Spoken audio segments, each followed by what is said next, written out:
ಸಬ್ ಇನ್ಸ್ಪೆಕ್ಟರ್ದು recruitment ನಾವು ಮೊನ್ನೆ ಅವರು ಬಹಳ ಒತ್ತಾಯ ಮಾಡಿ 22ನೇ ತಾರೀಕು ಇದ್ದದ್ದನ್ನು ಮುಂದಕ್ಕೆ ಹಾಕಿ ಅಂತ ಕೇಳಿದ್ವಿ.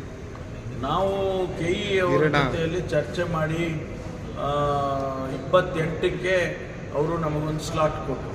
ಅದು ಕೂಡ PUC ಕ್ಲಾಸಸ್ನೆಲ್ಲ ಲೆಟ್ ಆಫ್ ಮಾಡಿ ಶನಿವಾರ 28ಕ್ಕೆ ಮಾಡಬಹುದು ಅಂತೇಳಿ ಅವರು ಕೊಟ್ಟರು.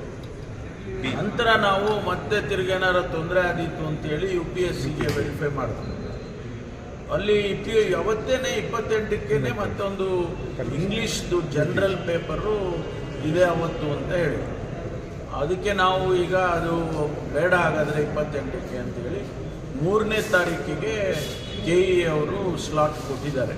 ಅದನ್ನು ಪ್ರಕಟಣೆ ಮಾಡ್ತಾರೆ, ಅಫಿಷಿಯಲ್ ಆಗಿ ಪ್ರಕಟಣೆ ಮಾಡ್ತಾರೆ. ಅಕ್ಟೋಬರ್ 3ಕ್ಕೆ ಎಕ್ಸಾಮಿನೇಷನ್ ಮಾಡೋದಕ್ಕೆ ಅಂತೇಳಿ ತೀರ್ಮಾನ ಮಾಡಿದ್ದೀವಿ. ಅದನ್ನು ಅಫಿಷಿಯಲ್ ಆಗಿ KE ಅವರು ಪ್ರಕಟಣೆ ಮಾಡ್ತಾರೆ. ನಾಳೆ ಗ್ರೂಪ್ ಬಿ ಎಕ್ಸಾಮ್ ಇತ್ತು KPSC, ಬಟ್ ಕೊನೆ ಕ್ಷಣದಲ್ಲಿ ಅದನ್ನು ಮುಂದೂಡಿಕೆ ಮಾಡಿದ್ದಾರೆ. ಈಗ ಏನೋ ಕ್ಯಾನ್ಸಲ್ ಮಾಡಿದ್ದಾರೆ. ಈಗ ಕ್ಯಾನ್ಸಲ್ ಮಾಡಿದ್ದಾರೆ. ಪರೀಕ್ಷಾ ವಿದ್ಯಾರ್ಥಿಗಳಿಗೆ ಸಾಕಷ್ಟು ತೊಂದರೆ. ಅದು ನನಗೆ ಗೊತ್ತಾಗ್ತದೆ. ನಮ್ಮದು ಬರೀ PSI ಎಕ್ಸಾಮ್ ಪೊಲೀಸ್